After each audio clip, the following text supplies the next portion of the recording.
Hello, this is Dr. Brown, and this video is going to be the last subject we talk about in Chapter 5. Today we're going to talk about the complex zeros of polynomials and relate it to what we will call the fundamental theorem of algebra.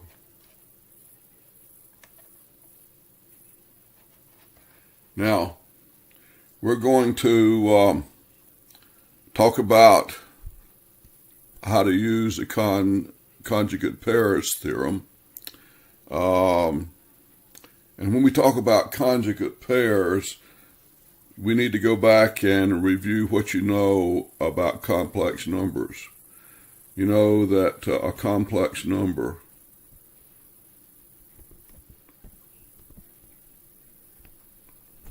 can be written as A plus BI, where A is the real part and B is the imaginary part.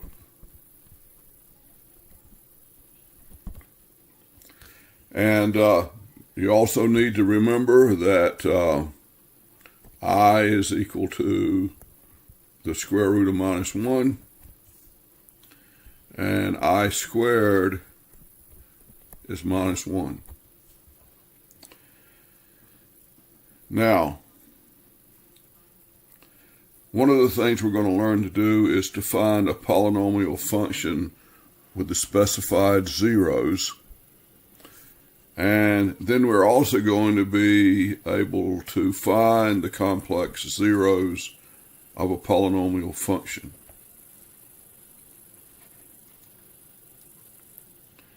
Now, definition.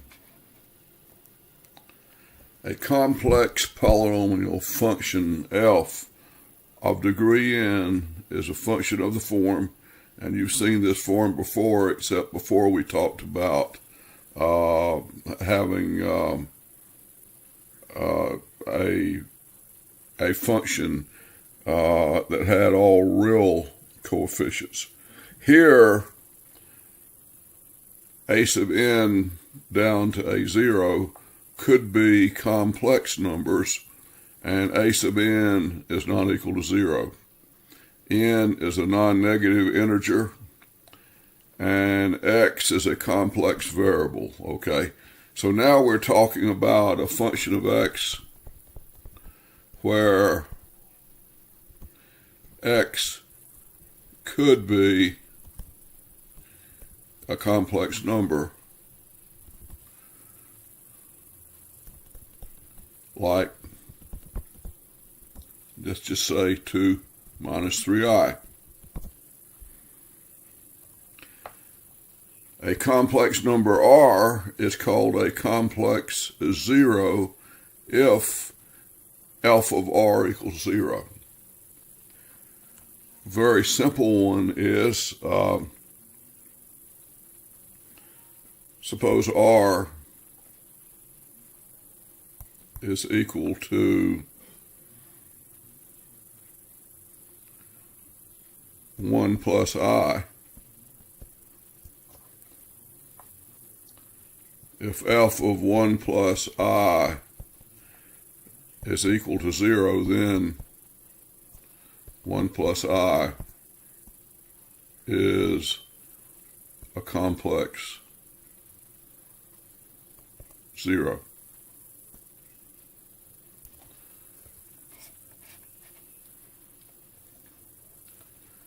Now here is a fundamental theorem of algebra which we won't prove, but we'll see some examples in which it is true. In fact, in every example we would do with it, this theorem would be true.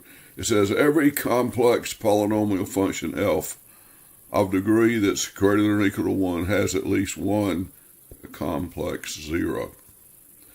So if you write down, for instance, f of x equal x to the 4th plus 3x cubed plus 2x squared plus x plus 3, it has at least one complex 0. Now we will find very often that a function like this could have 4 complex zeros.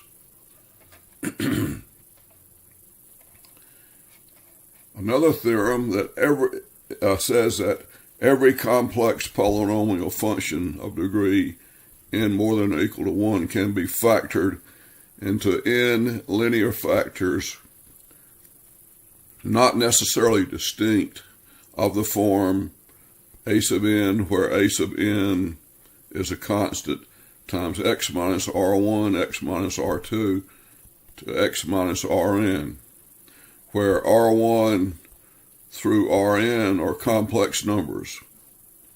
That is, every complex polynomial of degree n has exactly n complex zeros, some of which may repeat.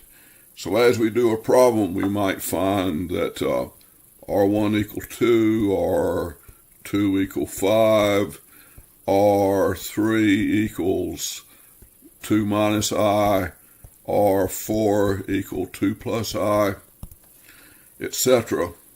And some of them we could have a repeat. R5 could be 2, R6 could be 2, etc., etc. Very important theorem here, called the conjugate pairs theorem. And it says if f is a polynomial function whose coefficients are real numbers, a key thing here is real numbers. If one of the zeros, a plus b, I, is a 0, then the complex conjugate has to also be a 0. So if I told you that 1 0 was 3 plus I, then 3 minus I is also a 0. And knowing this is absolutely essential for working some of the problems we're going to be looking at.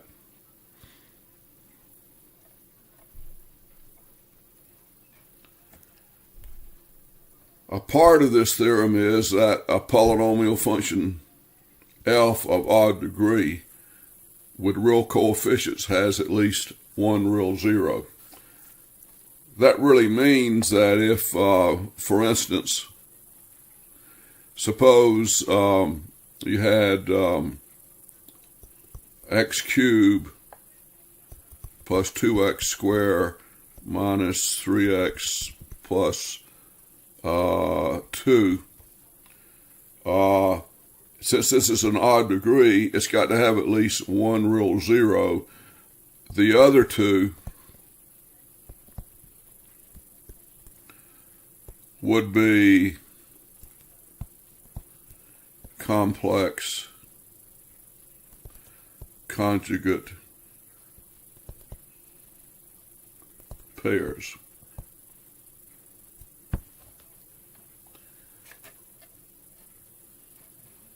So we're going to do an example here where you're given some specified zeros and you want to find a polynomial function whose zeros are the ones that are specified. Okay, so let's do an example here, and we're going to find a polynomial whose zeros are given. And we're given that we have a polynomial f of degree 4. Coefficients are real numbers, and it has the zeros 1, 1, and minus 4 plus I.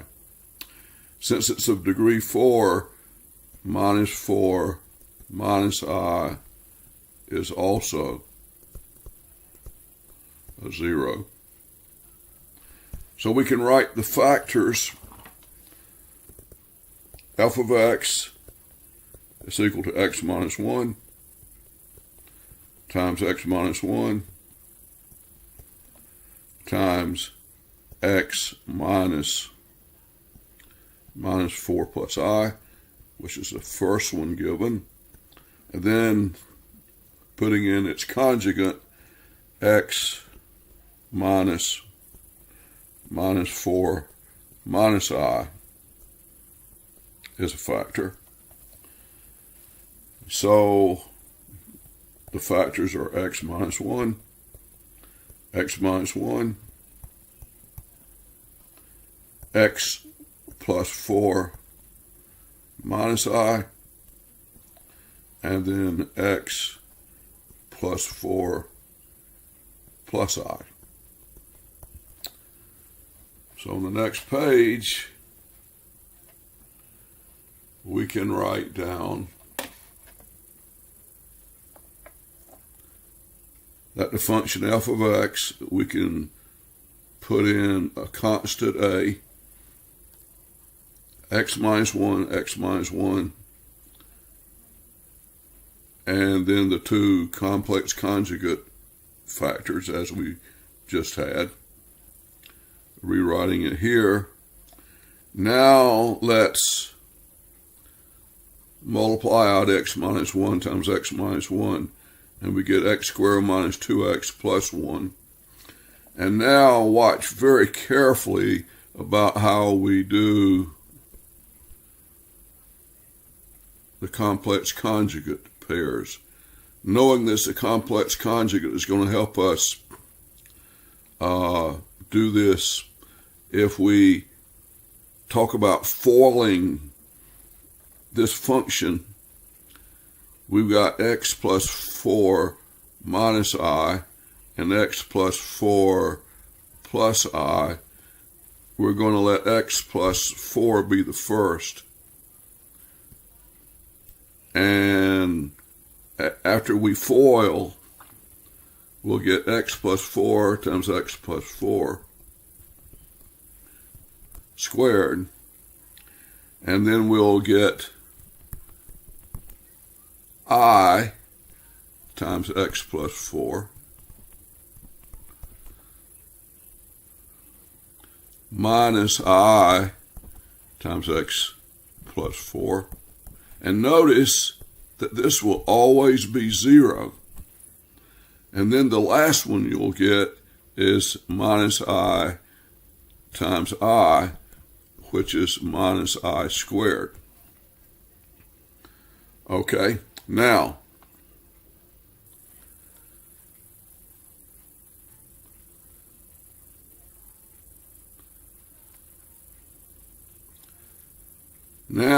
when you multiply out everything, you get x squared minus 2x plus 1. You get x plus 4 squared, which is x squared plus 8x plus 16. Then we get the minus I squared, which is minus 1, which gives us a plus 1. And so we have now two factors, x squared minus 2x plus 1, x squared plus x plus 17. And now if we want to put the entire polynomial together, we have to multiply out all the terms. So we get x squared times x squared, which is x to the 4th, plus 8x cubed, plus 17x squared. Then multiply minus 2x times everything in the second trinomial, and you get minus 2x cubed, minus 16x squared, minus 34x, and finally you multiply out your 1 times everything in the second trinomial, and you get x squared plus 8x plus 17. Now you need to collect all your terms. You only have 1x to the 4th, but you have 8x cubed minus 2x cubed, which gives you 6x cubed. Then you have 17x squared minus 16x squared plus 1x squared gives you 2x squared. And then your constant terms would be minus 34 plus 8x. So it's minus 34x plus 8x is minus 26x. And finally, your only constant term is 17. So finally, your factored or your multiplied out polynomial is indeed a fourth order term with these coefficients. And what you might want to do after you do this is put this in your calculator and see that indeed you have the zeros. And this is what the function looks like once you put it in your calculator. And as you can see, you got the repeated zero of 1 here.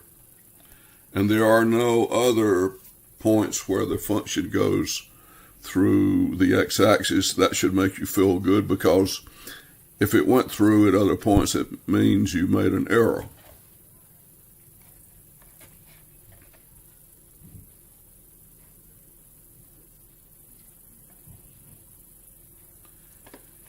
This is a theorem we've already talked about. Every polynomial function with real coefficients can be uniquely factored over the real numbers into a product of linear factors and are irreducible quadratic factors.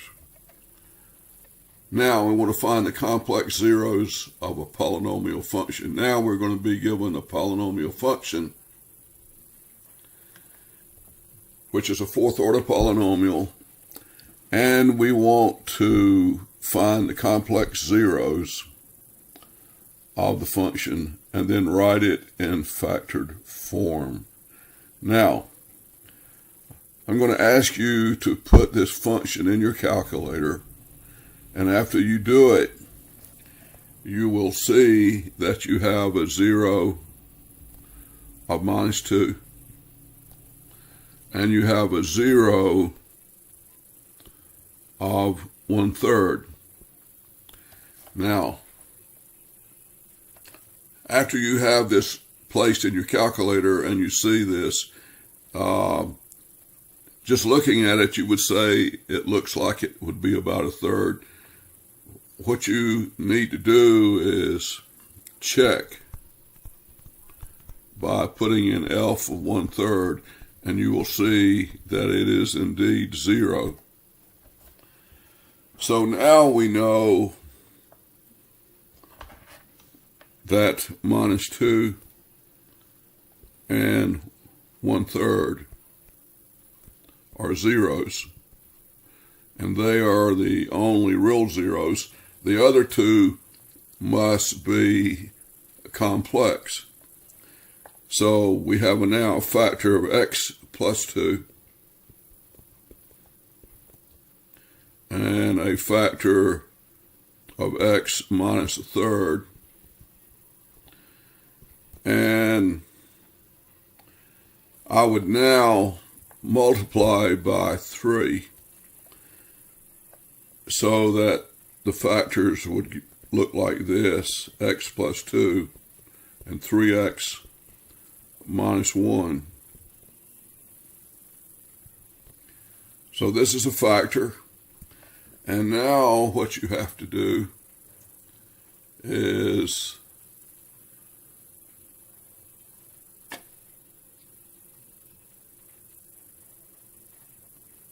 find the other factors. Now, to do that, we do a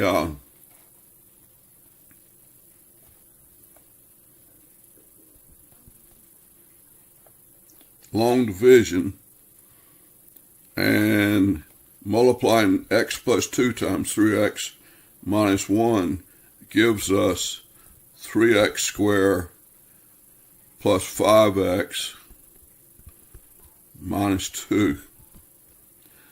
Check your multiplication. 3x squared plus 6x minus 1x gives us 5x minus 2. So now we want to do a long division, in which we divide 3x squared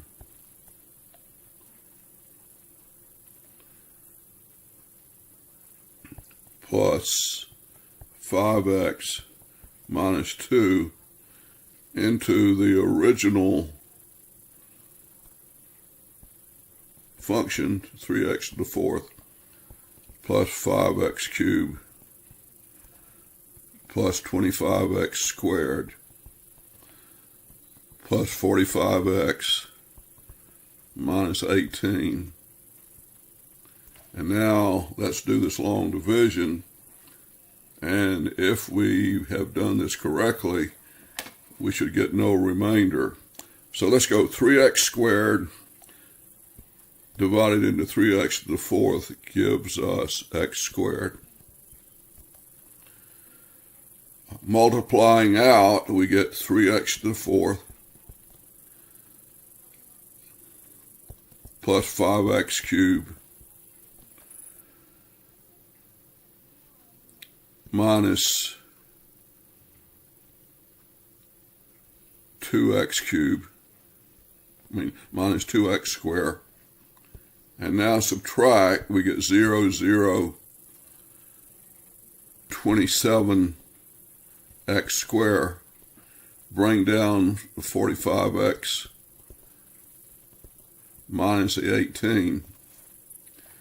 And now we divide 3x squared into 27x squared and get 9. Multiplying out, we get 27x squared plus 45x minus 18.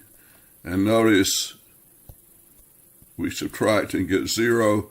So we know that the other factor is x squared plus 9. Now, x squared plus 9,